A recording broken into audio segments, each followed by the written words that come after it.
You for joining us for the Doctorate of Audiology virtual current student panel discussion. My name is Tom Kresh. I'm our Director of Graduate Admissions. I will be your host for the event. Thank you to everybody for joining us. So whether you are watching live or you are watching the recording, we appreciate your time. Please do not hesitate to reach out to any of us if you have any additional questions. But the goal here is really to take everybody behind the scenes as you try to explore your future in the doctorate program in audiology. This is a big decision. This is another 4 years you're committing to, and we want to make sure we're giving you every opportunity to explore the program and what might be in store for you, so you have the ability to do your due diligence. So we are joined by some of our best and brightest from the doctorate program in audiology. Dr. Zaleski, would you mind introducing yourself? Hi, everyone. I'm Dr. Zaleski, aka Dr. Z. I am the AUD program coordinator. I am the chair of the department. I have been here 25 years, and I teach a variety of courses in the program, my expertise being auditory processing and tinnitus. So welcome, everyone. Great. Thank you, Dr. Zaleski. And Caitlin. Hello, I'm Caitlin. I'm one of the second years here at Bloomsburg. I did go to East Stroudsburg for my undergrad degree, and I'm very happy to be at Bloomsburg now, though. Thank you, Caitlin. That was a good answer, by the way. That was a good answer. Dana. Hi, everyone. My name's Dana. I did my undergrad at Stockton, so in New Jersey, and I'm so happy to meet everyone. Great. Thanks, Dana. And Grace. Hello, my name is Grace. I came to Bloomsburg for my undergraduate degree. I got a degree in communication sciences and disorders, and I decided to stay here. So welcome, everyone. Great. Thanks, Grace. And Grace and Dana, you guys are both in the first year program, or the first year of the program. And then Caitlin, you are second year, right? Perfect. So we have some scripted questions. These are questions that we always get from prospective audiology students. So we're going to start to go through those. However, anyone who's watching live, if you have any questions that you would like to get answered, if you could put them in the chat or put them in the Q&A, I'm more than happy to get them to the group so we can get those answered. This is really meant to be a reflection of some of the things that you want to know more about. Start off with the softball, though. So you were all tremendous academic students. You could have gone anywhere. You chose to come to Bloomsburg. What was some of the deciding, what was the deciding factor for you to come to Bloom? Caitlin. So one thing I really liked about Bloom is all the options you could have, and like the balance lab. When it's like a state of the art, we have a lot of equipment in there that some other schools don't have. You also have the research track and the I&M track if that's something you choose to do. So I liked having those options. And I also met with and talked to some of the professors. I did have undergrad tours there. So I did meet some professors before I came to Bloomsburg, and they were all just so welcoming, ready to help you if you had any questions. And that was really what drew me here. Yeah, it really is. It's a nice supportive community that's embedded within a bigger university community. So the communication sciences and disorders programs, which includes the bachelor's, the master's in speech language pathology, the doctorate in audio, and the I&M program, you have this nice community of people that are all kind of headed in a very similar direction, maybe different careers, but headed in a similar direction. So yeah, you're absolutely right, Caitlin. So it's supportive, right? It's a good, strong community to be a part of as you're trying to make it through the program. And Dr. Zaleski, if I'm not mistaken, I believe there's 100% program completion rate. Correct. Yes, there is. Yep. So for the students that start, 100% of them finish. So that's a good sign. Dana. So I chose Bloom because I really liked the clinical experience right away, right off the bat. There was no shadowing in the beginning. It was, you were thrown right into the water, right, with experience, and you had like other students to lean on as well, and you could always go to your supervisors or professors. Everyone has like such an open mind here, and along with what Caitlin said, like everyone's so open-minded and honest. So any question or concern that I had regarding clinical experience, there was no waiting period. I knew what I was expecting right away with full honesty and authenticity. So I truly like that. Thank you, Dana. And Grace. So I kind of already had my foot in the door at Bloomsburg. I came here undergrad and I got to be familiar with Dr. Z and some of the other faculty members. So I really appreciated how supportive they all were and how nice they were, and they were very encouraging that I stayed here, and I'm really glad that I did because it honestly, Bloomsburg's a little diamond in the rough. Like people always like kind of overlook us, but we have everything that these big universities have to offer. And honestly, like I'm very glad that I chose to come here. I'm very comfortable here. It's very homey. Everyone's really nice. So I'm getting just as good education than I could have gone anywhere else. Plus, the tuition is nice. It's not gonna break your bank when you graduate. So that's a good thing. Yeah, and Grace, you touched on a good point too, where like the subject matter you learn in class is hard.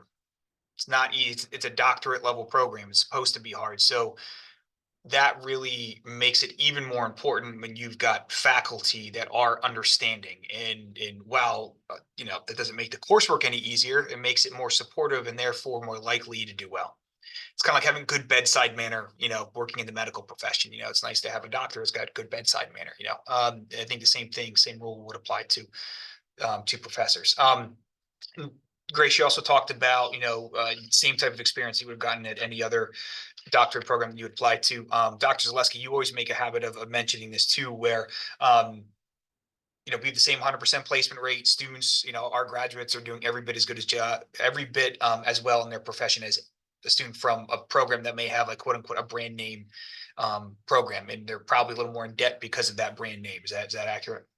Yeah, that is correct. And that's what Grace kind of hit it on the head by saying, we're diamond in the rough. People don't know about us and they think, oh, I'm going to go to Bloomsburg and be in cow country. And what am I going to see? What am I going to do? A lot of times people come here, students come for tours, and they're always impressed on the equipment that we have. Because audiology has lots of toys, and you got to have to train students. You got to have the toys for them to do it. So that is something that people overlook, and I often hear when I'm talking to students, advising students in their third and fourth year, that their supervisors, off-campus supervisors, are really impressed.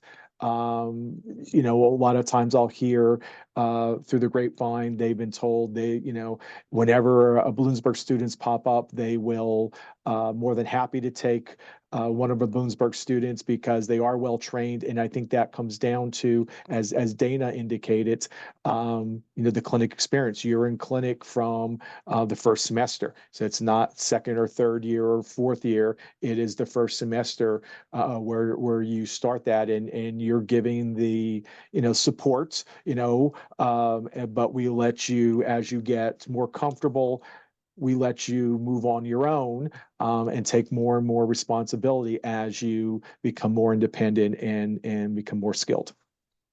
Yep, absolutely. This is a hallmark program for us at Bloomsburg. When you think of Bloomsburg, audiology and communication sciences and disorders, this is among the things that puts us on the map. So we've invested in that, right? So that's why we have state of the art instrumentation and labs, and like we have a really strong ecosystem in communication sciences and disorders that would include audiology. Now that's a great point. So you've talked a little bit about why Bloomsburg. Can you talk more about, obviously the coursework is going to be different, right? Or it's going to be expanding or greater depth on audiology compared to your undergrad degree. What has the transition been like to grad school and a doctorate program in audiology? Talk a little bit about, like, is it more research? Is it more writing? Is it more hands-on? What might students expect as an audiology student at Bloomsburg? Caitlin. So classes are a little bit longer. They're 3 hours, which it can take a little while to get used to that, but it's kind of nice just having that one class and you get plenty of time to discuss topics. We do get a lot of hands-on, like for balance classes, we go to the balance lab and we practice, we write instructions out so we are prepared for clinic for when we have those balance patients. We also practice with hearing aids, which is really nice. And with Dr. Z's class, we're right currently, and as a second year, we're doing ABRs and ECOGs. So we went up there and spent the full 3 hours just practicing, learning how to use the equipment, which I really like. So the 3 hour classes, you get used to it. I'm trying to think. Danny, if you want to go, I'm thinking of what else I want to say. No, that's a great answer though, Caitlin. Yeah, Dana. Sure. So I was actually not a communication and science disorders major. I did my biology and neuroscience degree. So I wanted to do something in the medical field, but I didn't want to do something as long as like med school and a PhD and things like that. So I found that this program, and specifically the audiology program at Bloomsburg, it makes you feel like you are a part of the medical field, but there isn't so much pressure of med school, if that makes sense. It's very hands-on and like Caitlin said, and class matches clinic. So I feel like anything that I learn in class, I'm like, oh, wait, I've seen that or I've learned about that. And I can apply that when dealing with clients and patients. Vice versa. If I experience something in clinic, I could go to class and be like, hey, Dr. Z, or, I have a question about something that I saw. How do I approach this? And it's almost always talked about or gone over and things like that. Class matches clinic. Yeah, that's a great line there. That makes a lot of sense. The preparation sounds like, so Caitlin and Dana, based on what you've said so far, just it's a lot more hands-on. You're going to go, there's going to be less breadth and more depth into the subject. So that's great. Grace. If I can just Oh, I'm sorry. add on to what she said, a lot of like I had a few people in my class who again were not CSD major. So that first class or that first semester, you're not expected to know everything about audiology. They're going to talk to you about the ear anatomy and the basics of audiology. And sometimes with the CSD major, you might think, oh, I knew this, or we talked about this before, and you might feel like you're ahead. But once you get past that first semester, you and your classmates are all kind of at that same level. It's like no one's above anybody else. We're all learning together, which is really nice because we go through everything as a cohort. I mean, we all share the same experiences, which is so nice. Like it's a lot closer than undergrad because we all have the shared experience. We're all learning new information together, which I think is really nice. Yeah, it's like a team atmosphere in that regard, and everyone's kind of working towards the same goal. We had a great question from Laura.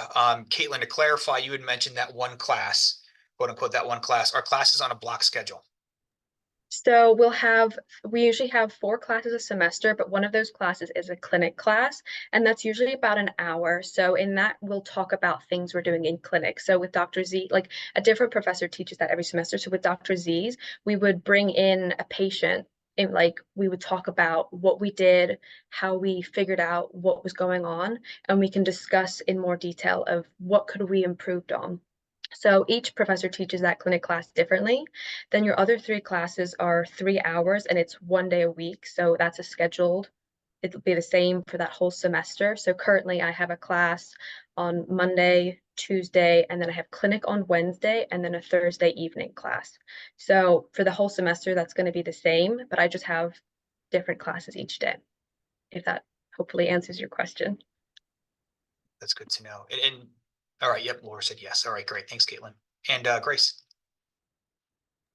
So from day one, like the transition from undergrad to grad school, we've been friendly reminded that we're in grad school now. So it's not just, I'm going to study an hour before and then I'll be fine because I memorized it all. This is more of an application. So you take what you learn and you apply it. So even that, if that's in class or if that's in clinic with a patient, like you have to really study to know the material, but you also have to know how to apply that, which seems intimidating, but the more you practice and the more that you learn, you'll get the hang of it and then you'll start to get good at it. And it is a little scary in the beginning, but as long as you prioritize what you need to know with studying and getting your work done and getting your clinic paperwork done, this program is very manageable, I think. And yeah, it's harder, but you're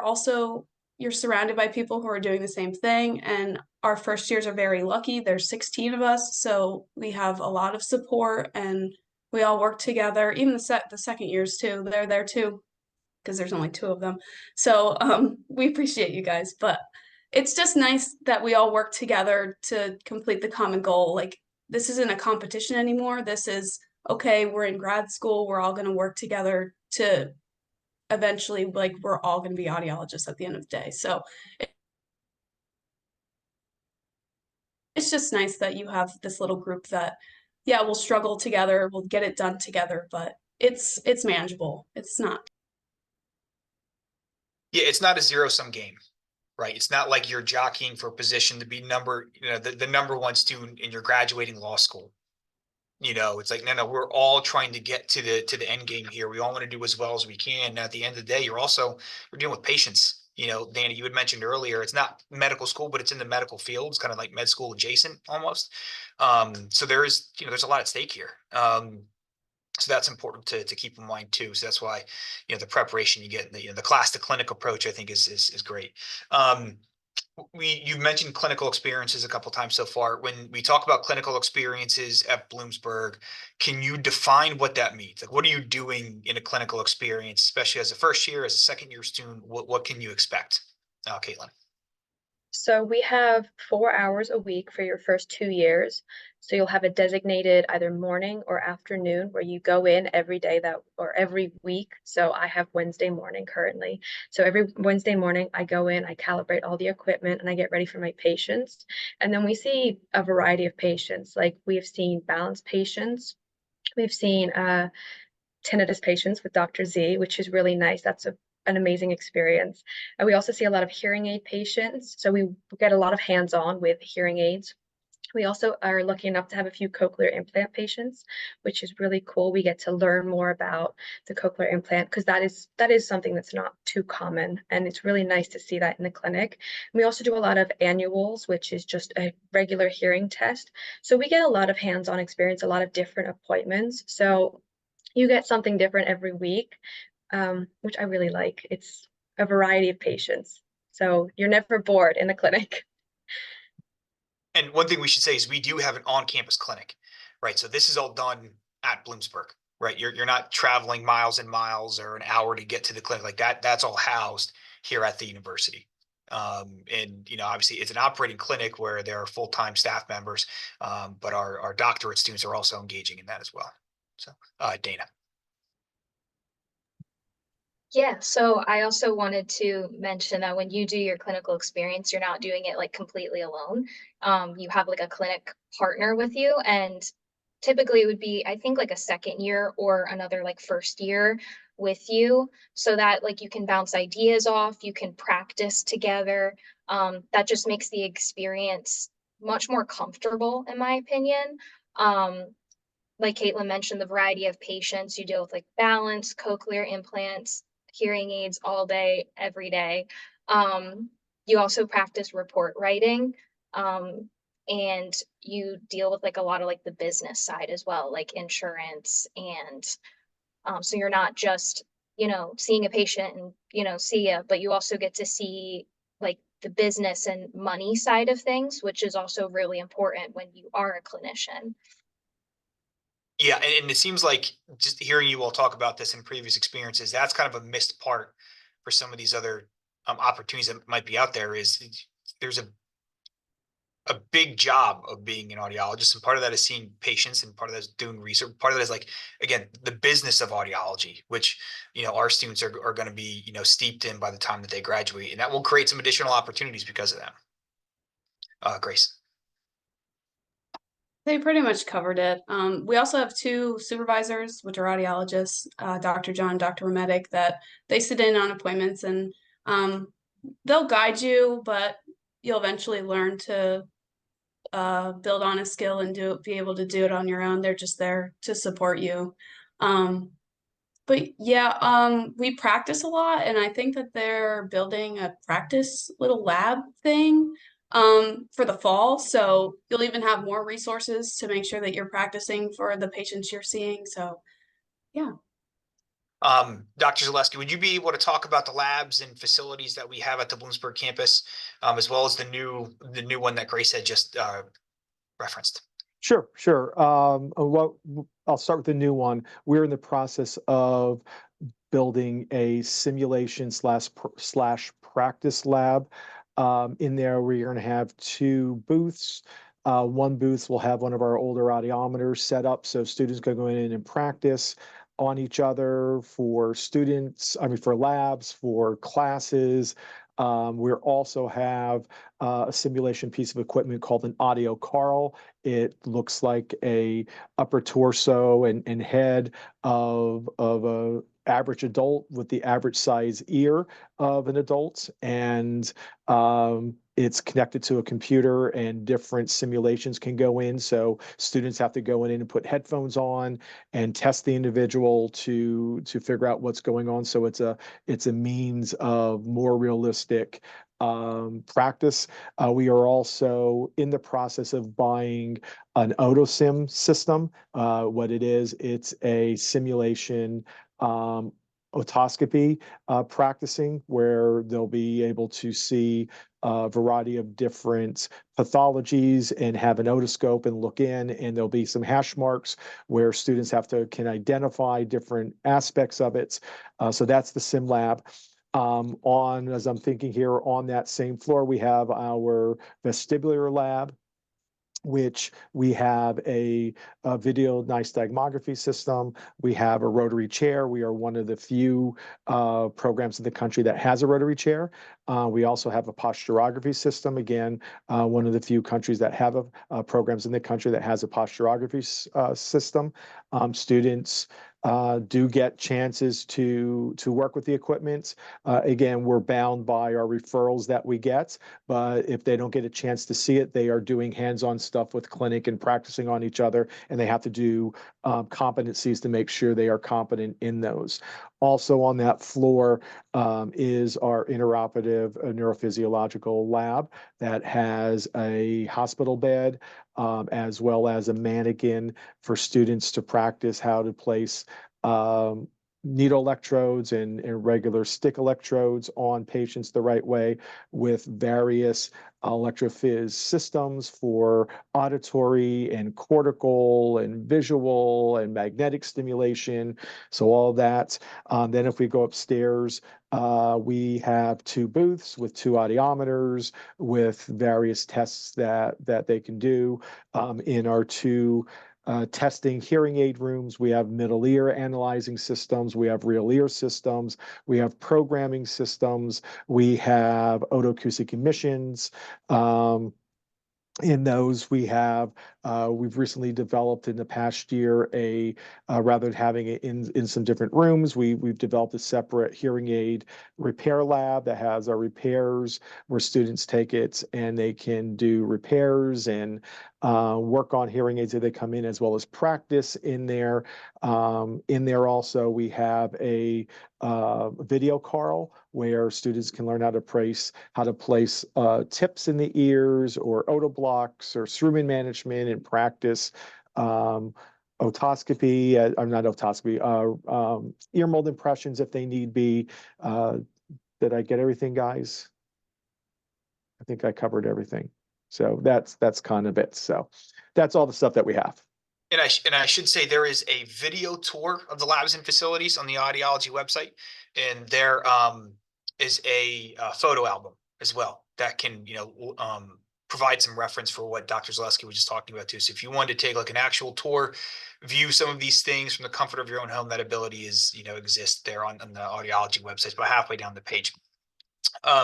We did get a really good follow-up question from Laura here. What are your favorite types of appointments, and what kinds of clinical cases do you find most interesting? And I'll add an amendment to that too. What is also your favorite class? So this is like the class superlatives, how they do at the end of high school. So basically the list of your favorites. That's a great question, Laura. Thank you, Caitlin. Go ahead.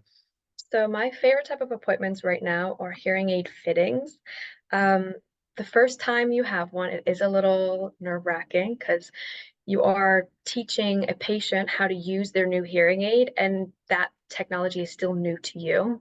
But once you kind of understand the concept and know what you're doing, it's more like just having a conversation with your patients. And that's what I love about this field. I mean, it's not just you bring your patient in and they're in and out the door, you don't listen to them. Like, we will sit and have a conversation with our patients. If they want to talk a little bit extra, we do try to guide them back on topic, but we're not going to try and kick them out as soon as possible. So with fittings, I feel like you get that conversation. You get to practice not only your skills with hearing aids, but also your communication abilities and those skills, because that is a big part of this field, talking to your patients, making them feel comfortable and building that trust and those relationships. So those are my absolute favorite. I love hearing aid fittings.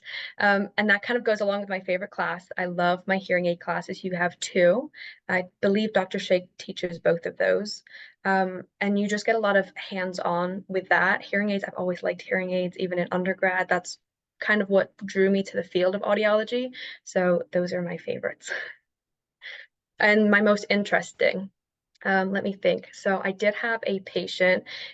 He had a brainstem implant, and he's one of very few. And it was a very rare appointment for us. Even one of the clinicians said she hadn't experienced anyone with this. So it's kind of like a cochlear implant, but it's on the brainstem. So we got to give him an FM system for college. So that is, it can help. It can connect to his brainstem implant, and it can help amplify sounds. If he can give it to the professor, helps amplify the professor's voice straight to his brainstem implant, which was super cool. So I learned a lot of new information. So that was my most interesting patient, and that was a lot of fun. So Favorite class? my hearing aids class. Oh, you're right. Yeah, you did Yes. say that. I apologize. Yep. No, you're absolutely right. All right. Thank you, Caitlin. Dana. So my favorite appointments are also kind of the hearing aid fittings, but I also I like the consultation. So even before the fittings, I just like talking to the patient and figuring out what their needs are. It builds a lot of rapport. It also builds like self-confidence, because then you're also like listening to the patient and their needs. I don't know if this is an appointment, but I really enjoy doing the screenings at the schools. Pediatrics is one of like the things that I want to do down the road. I just like seeing the little kids and, you know, applying my knowledge and my skills to different age groups. Audiology is a lot of older folks, so I like having that variability, I guess, with different populations. And my favorite class, I just really like my clinical methods class. I like taking questions and things that I can improve on to class and get more comfortable. Think of different ways that I could do things in clinic, and be like, oh, I didn't even think about that before. Like, now I have another thing that I could add to my repertoire of things, applying that to clinic and eventually my future career. So And Grace. Yeah, so I kind of share the same opinions with those. Hearing aids are super cool. And the cool thing about our clinic is that we don't just sell one brand of hearing aids. We off like most brands that are out there, we have in our clinic, and we can dispense to patients, which is cool. So you get to see a whole different variety of styles and types of hearing aids. So like having that consultation with a patient and deciding what they need based on their hearing loss and what they just personally prefer in a hearing aid is cool.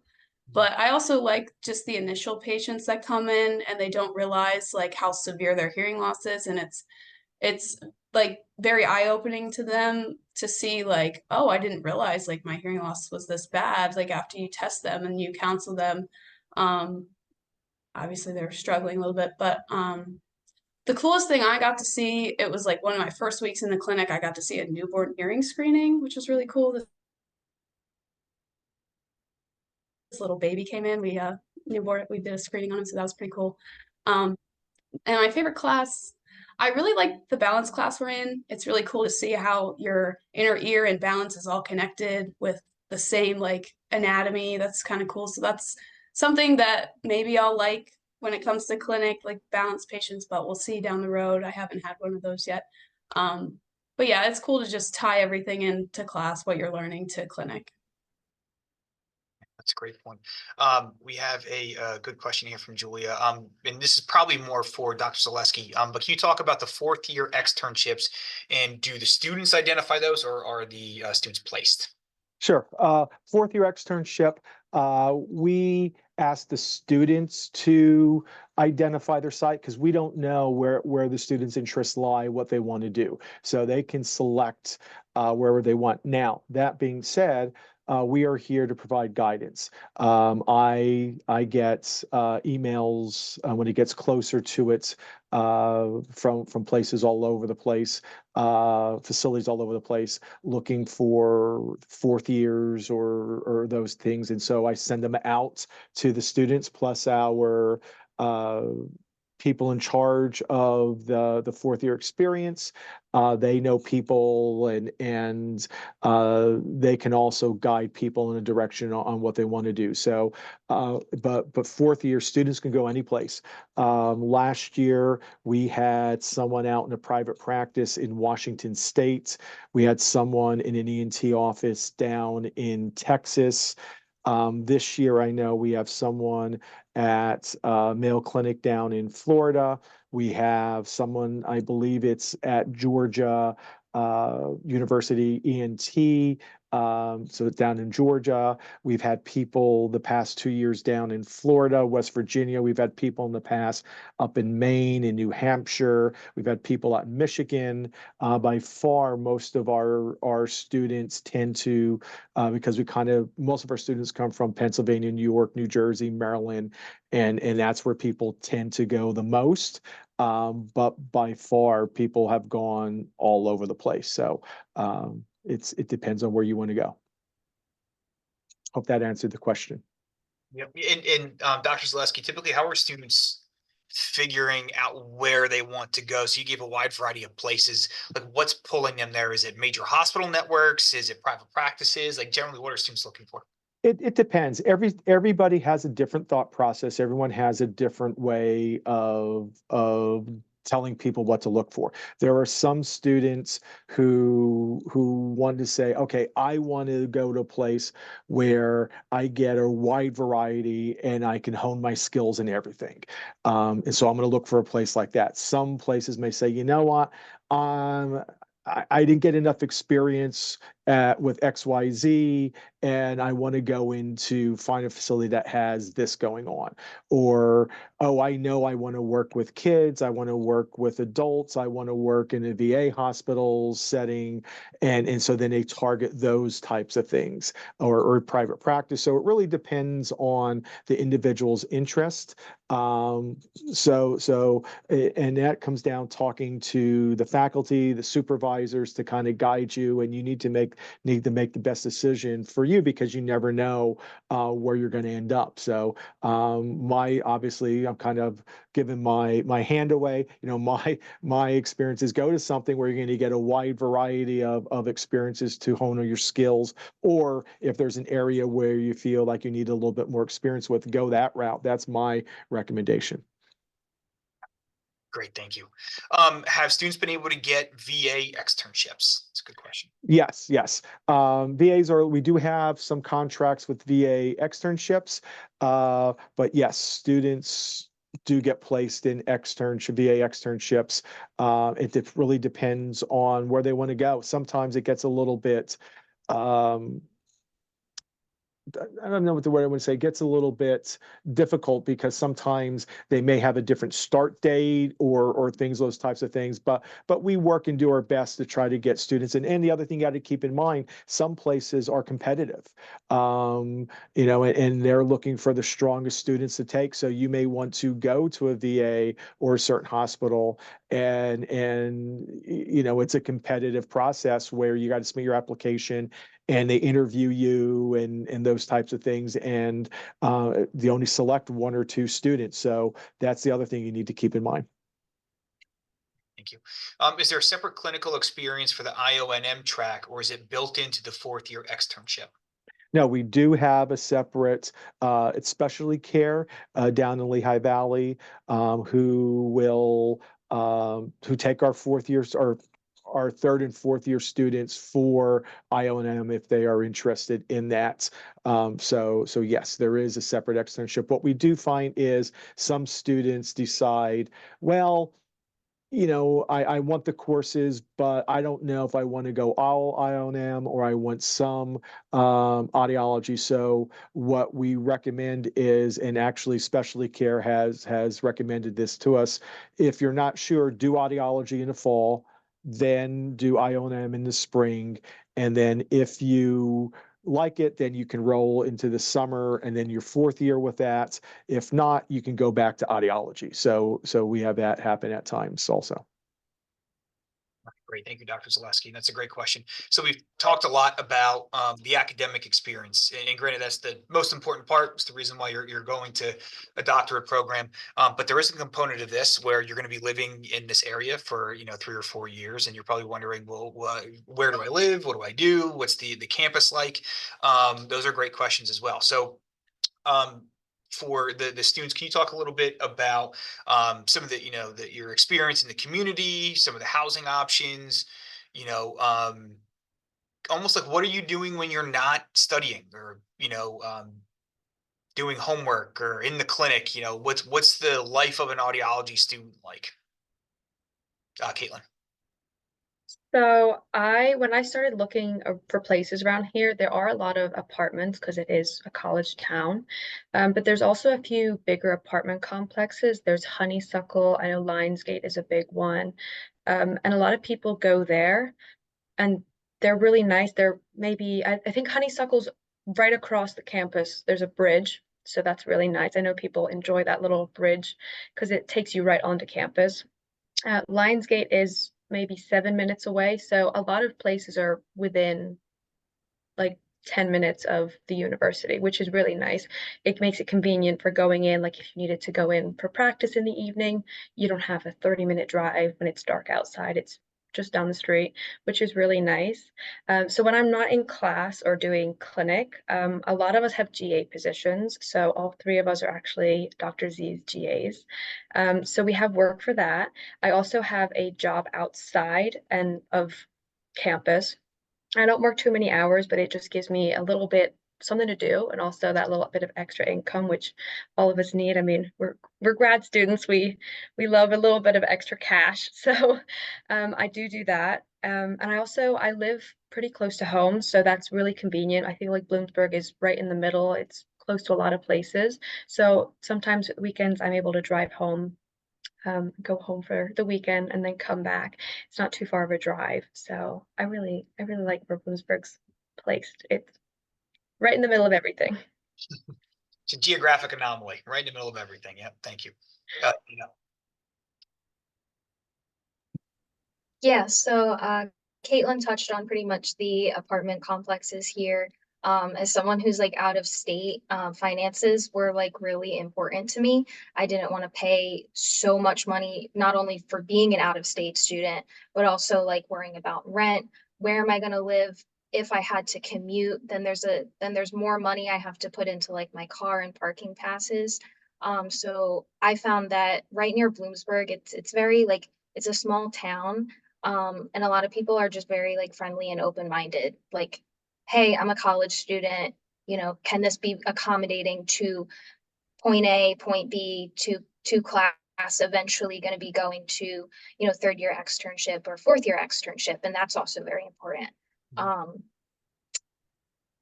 always try to have like a balance between academics and school and also like personal life.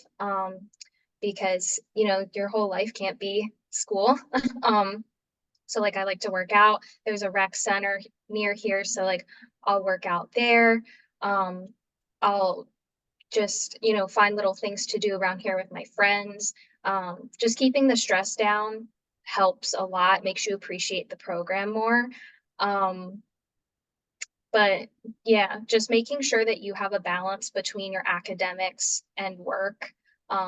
And also just taking care of your mental health, because a doctorate program is a lot for your mental health. So make sure you go out with your friends and, talk to counselors on campus, work out, and, take care of yourself as well. It makes you really appreciate the program more when you fulfill yourself too.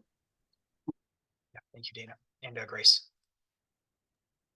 Yeah, so Bloomsburg, it is a college town and there's lots of landlords that own college housing. So you do have these like big complexes, but you also have landlords that compete for people.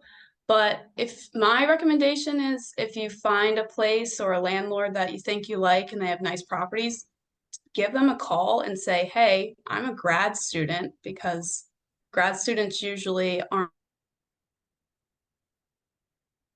the ones that are going to trash their properties and throw parties and stuff. Just say, hey, I'm a grad student. I was wondering if you have any like reserved housing for just specifically grad students, because some landlords do. That's where I am now. I'm in my own apartment and it's reserved for grad students. So that's super nice that I found this place. And it's very affordable in Bloomsburg. It's not going to break your bank. Like, it's a small town. Everyone knows everyone kind of, and everyone's really nice. So it's not too expensive. Going off of that, tuition is super affordable compared to other like big schools. That was like one of the main reasons why I stayed here, is because I'm saving a ton of money. And then you also have many GA positions available in the program. So you can work with professors, you can work in the clinic, or you can also work outside of the program. We have some people in the Student Success Center, and we have a residence life GA. So you don't have to stay within the clinic to get that GA position, but if you want to go out, there's 5-hour, 10-hour, even 20-hour positions that you can apply for. But it is grad school, so you have to learn how to like prioritize schooling over making money sometimes. I'm able to also have a part-time job outside of my GA position, which I only work 10 hours a week, but the place I chose also offers tuition reimbursement, so that was another plus for me. So just do your research before you just decide on something, compare the prices of everything. So but it's very manageable and everyone's really friendly about it. If you ever need recommendations or stuff, you can always like contact us as students. We'd be more than willing to help you out with anything.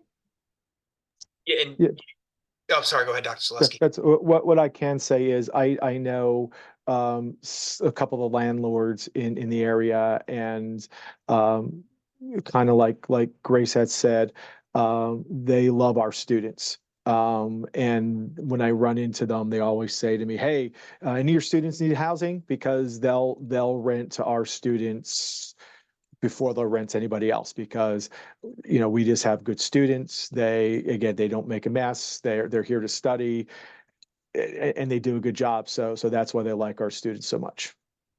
Yeah, Bloomsburg is a very traditional college town. So that means that the university was here first. The town was built around it. So a lot of the housing that you see surrounding the university, student-based housing.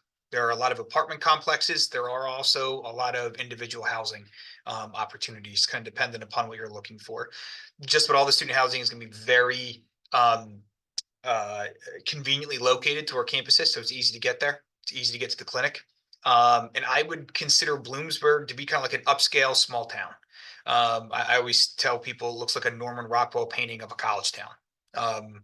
Dating myself a little bit, you're probably wondering who's Norman Rockwell. He was a famous painter. You can look him up. It is a very nice town. Do not take my word for it. We're happy to host students on a visit if you're interested in coming to campus. But it's a nice, comfortable area. It really is. And the other thing too, and Grace, you had mentioned this, and as did you, Dana, is that it's affordable. Some of the hidden costs of graduate school is the living costs. When you live in an area where the cost of living is going to be more expensive, you're going to incur more debt in the process, or you're going to have to pick up another job to do that, to help cover your cost. And that's going to have an impact on your academic experience. Bloomsburg, it's very affordable, very, very affordable. So that's, again, the ROI of your audiology degree at Bloomsburg is going to be much better than where it might be at some other places. We got a good question from Julia. What is a typical cohort size? Typically there's 15 spots in each cohort. It'll give or take, some years might be higher than lower. But normally there's, around 15. Yeah.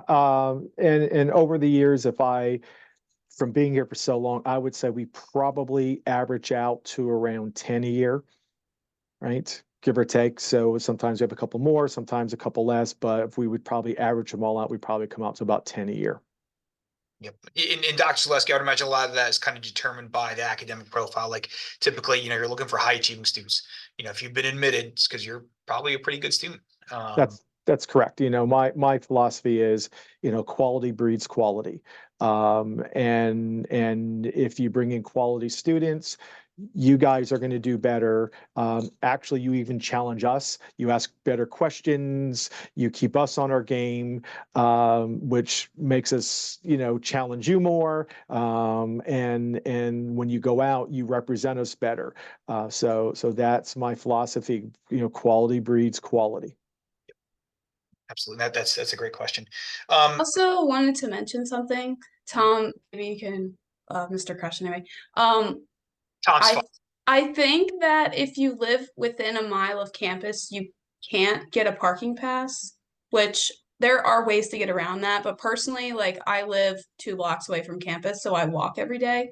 Um, and if you live outside that radius, you can get a parking pass, but you don't have to have a car to live in Bloomsburg too. So like everything's within a walkable distance. There's shuttles to stores and everything that the university provides. So just throwing that out there in case anyone has questions about like transportation. It's available if you don't have that resource. Yep, that's a good point too. Yeah, absolutely. Absolutely, yes. So as I see we're clocking in at 45 minutes here, can you walk us through just a day in the life? You know, you wake up, what are you doing from the time you get up to the time you call it a day? What is it, really take us into the life of an audiology student, Caitlin? So it depends, I guess, if you have clinics. So on my clinic days, I wake up pretty early. I like to get there an hour before the clinic starts and prep all the equipment, calibrate it, make sure I'm prepped for my patients. And then you're there in the morning I'm there from 7 to 12:30, but clinic opens at 8. If you have afternoon clinic, you come in around 12:30. Clinic opens back up at 1. There's an hour for lunch, so that gives you a half hour to prep for your patients, and then you get to leave at 4. I think it's 4 or 4:30. Is it? I don't have 4:30. afternoon clinic. 4:30. Okay, 4:30. And then our classes are at 5 in the evenings. So in the summer, they are usually earlier since we don't have undergrad students on campus. So you might have an 8 a.m. or a 9 a.m. class. I think we also have a 12 o'clock to 3 this coming summer. So it's going to be a little different, but I usually eat dinner after my classes. It is a little different because it's obviously later at night, but if you're an early dinner person, you might want to eat before you have class. We also, a lot of the time, bring snacks. Sometimes we'll just get a pizza in and we'll have a little pizza party in class. The professors are very open to that, just having food because they know we are very busy. Sometimes we don't get the chance to eat before we come in. So you're more than welcome to bring a little snack to class. We often have little breaks in class and we'll go and get a snack from the vending machine or something.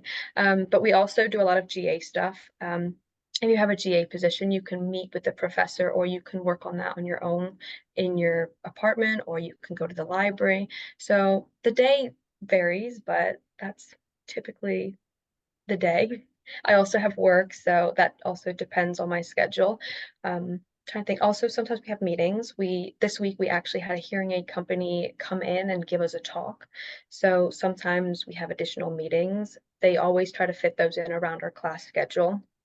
So yeah, you just have to be flexible, but that's pretty easy. They're willing to work with you as well. So hearing that, Caitlin, reminds me that coffee and Yes. caffeine consumption is important.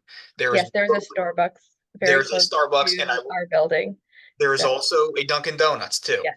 Okay, so there's both, depending on where you fall on the spectrum of Dunkin' Donuts or Starbucks. Yeah, and the Starbucks is adjacent to where Centennial Hall is, which is where the CSD department is. So that's ideally located, is what I would tell you. And it's also right in the library. So if you need a quiet place to study or use a textbook, a lot of the times they do have our textbooks if you wanted to just look at something, if you ordered yours and it didn't come in yet. So it's very convenient. It's right there, which is That's nice. right. The coffee that's a big part of this, I would think, right? Dana. Yeah, so Caitlin touched on like a lot of great points. For someone who doesn't have a job outside of school, I just solely do my GA position. So I kind of have a lot of time in the day, if it's not like midterm or finals week, because that's like a whole different, ball game there. Typically I like to reserve like my mornings like to myself, kind of like a slow start, get my coffee, I'll like work out, I'll like kind of like take care of myself, because a nighttime class, it burns you out, especially if you're not used to that. Being undergrad STEM major, my classes were always 8:30 in the morning. So I'm a morning person to a T. So the night classes were like, oh my gosh, I'm burnt out by like 6 o'clock. Like it was a lot to get used to. So I kind of just like took care of myself in the morning, had a slow start, worked out, or I went to the library. There's a Starbucks in the library. You could also reserve like your own room in the library if you wanted to like study with your friends, or if you wanted to study by yourself. You could reserve that slot time and just study outside of your apartment. There's also a place called Commons, and you could grab some food. Grace knows what I'm talking about. You can grab like some food, because sometimes you don't have that, like, hey, let me just walk home real quick and like make myself some food. Commons is there. You could use your Bloomsburg card, scan it, and you could eat. As someone with some food sensitivities, they offer a lot of dairy-free, gluten-free, vegetarian options, which is really awesome. It's very accommodating for food. But yeah, I feel like most of the day, because I don't have an outside job, I just do my GA position. There's a lot of time to study, plan out my day. Highly invest in like a planner as well, because you will lose track of your days, and it's very important. Or just have like an app on your phone that tells you what your day looks like, just to keep yourself organized. It's very helpful. But yeah. Well, those are very good tips, Dana. Yeah, and a lot of good places to eat. So you mentioned the Commons, which is our main dining facility. We also have, again, I mentioned Starbucks and Dunkin' Donuts, but we also have a Chick-fil-A, we have a Qdoba, we have a Subway, we have a Bento Sushi.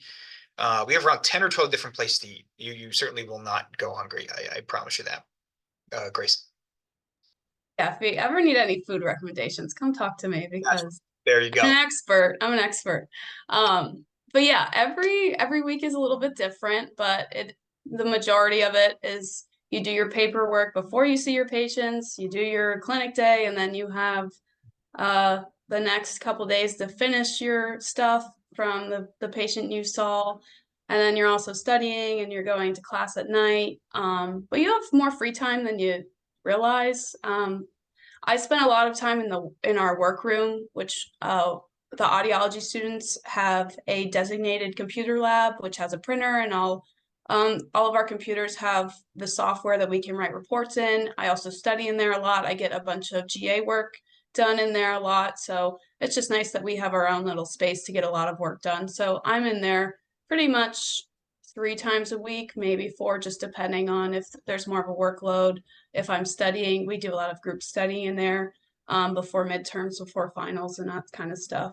And then I also have that job outside of campus. I work like 2 days a week. So it's nice to have that little bit of an income. But as a retired collegiate swimmer, I try to find time to exercise and like try to focus on my mental health and physical health and everything. But hopefully that'll increase as the weather gets a little bit warmer and I can go outside. But it's a little too cold to go on runs and walks and stuff. Plus, I have to walk to the rec center, and I just never feel like doing that. But you have more time than you realize. And as long as you learn to manage your time, which you will, you'll get into the hang of it and just take it week by week. So there's a saying in Bloomsburg that every day is leg day. Our campus is built, I should say nestled into into some mountains. So there will be hills. Just prepping you now. The academic quad, conveniently enough, no hills though. All flat in the academic quad, which is where you're going to spend a lot of your time. So Laura, that also kind of speaks to your question about what are winters like. There will be hills and there will be snow. So I would say our winters are similar to that in like a New Jersey or an Ohio. Again, we're definitely going to get some snow. In fact, it's March 21st. We got a couple flurries today, but then again, like it was in the 60s last week too. So, Pennsylvania weather in March is kind of tough to predict. But the winters aren't that bad. I mean, maybe I'm accustomed to it now. That's not the greatest endorsement of, it's not that bad. You'll get all 4 seasons. I'll say that. That's a good question though. When does a student have to request for the housing? That is probably best done as soon as possible. I would say my guess is we have a lot of students right now that are probably looking into housing options for this upcoming fall. The earlier you look into that, the more options you'll have. Now, again, with this being a very traditional college town, a lot of apartment complexes, a lot of landlords, they basically exclusively rent to either undergraduate or graduate students. So you'll have options, but you'll have more options the earlier you look. Caitlin, Dana, and Grace, did you have any timeline for when you started to secure housing? Yeah, so housing was one of the first things that I did when I committed to Bloomsburg. I did have a little bit of some issues because it fills up really, really fast. So I would start looking end of June, beginning of July, just kind of searching what your price range is.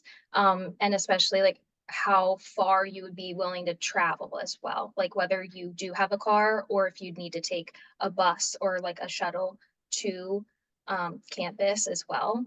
I would start looking around late June, July.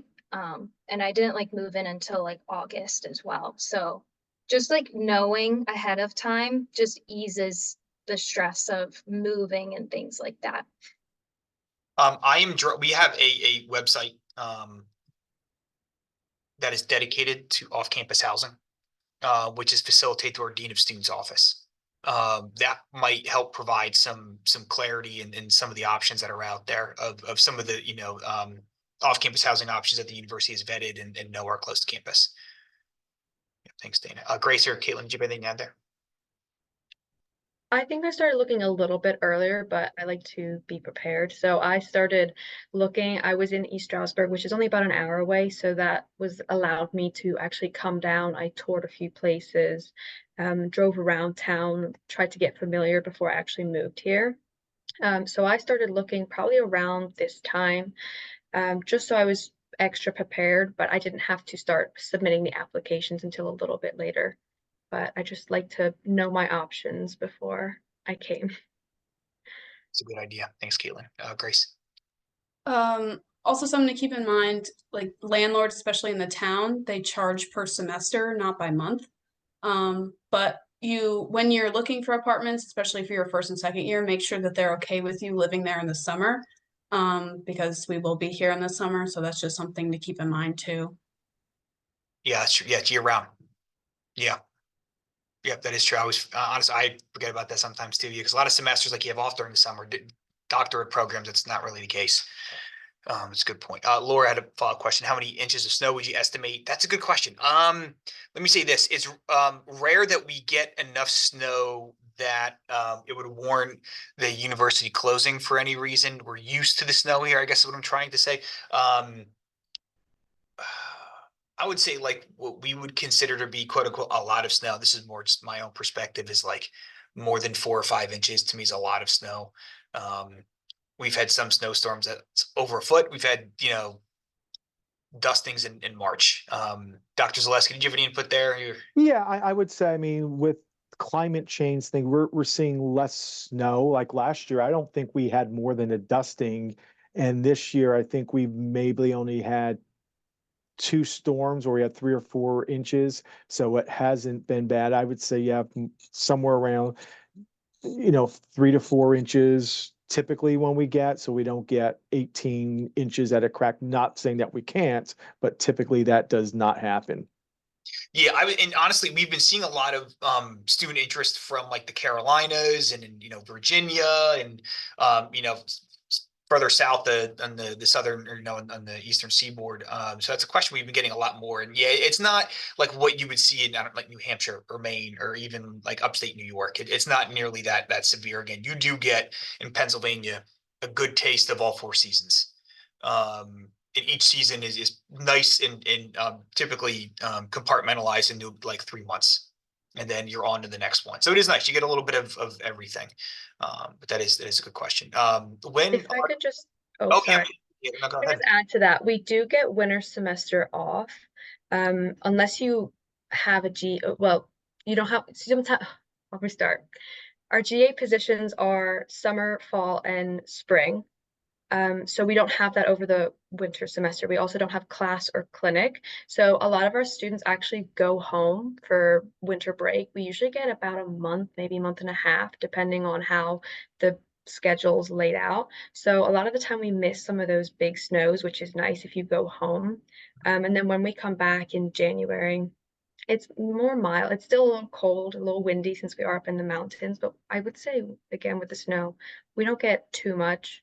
Class isn't often canceled. Sometimes clinic, like you have clinic in the morning and there's a little bit of snow or ice, it can be canceled because we don't want, a lot of our patients are elderly.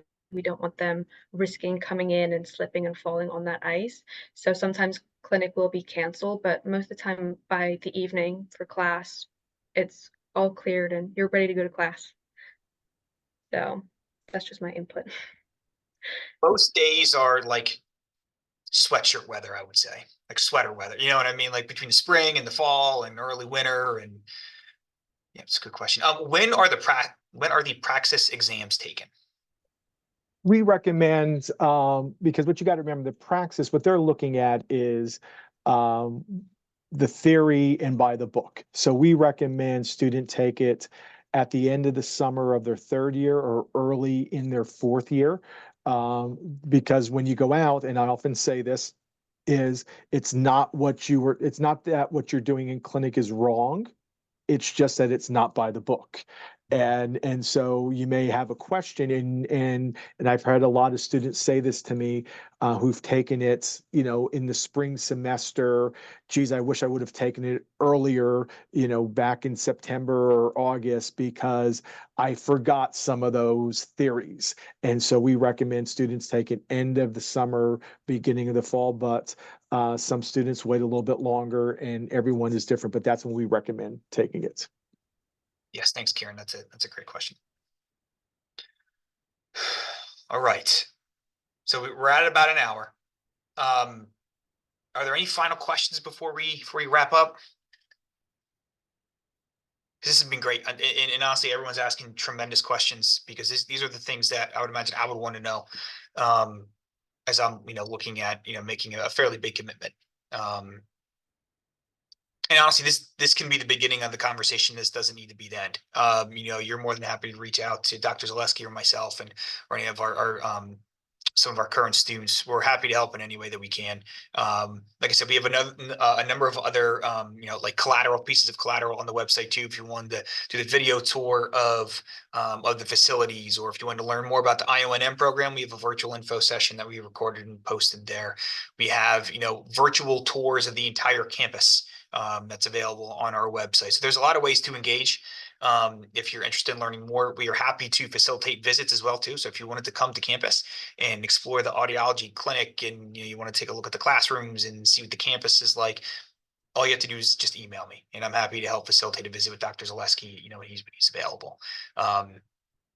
Everyone, to our current students, thank you so much for joining us. Really appreciate your time and effort here. Again, if anyone needs anything, do not hesitate to reach out to me. I work for you, and I'm happy to do that. So, look forward to hearing from everybody in the future, and hope everybody has a good day.